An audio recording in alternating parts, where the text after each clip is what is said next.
class. Today we talk about how can you add or change your photo profile on your app. We go to figure out this solution or know how you can do that on your app.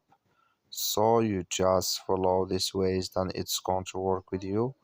So all you have to do, so you just go down here, you click on profile down here, and you just click here on profile.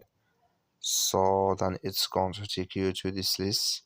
It's going to show for you like this here. Then you come here to this sign, just click on it. So then it's going to show for you a list like this, and here can you take a photo here, or here can you select your photo here from your camera roll. So when you just click on it, then it's going to take you to your photos and or your pictures, and select picture you want to add on your profile.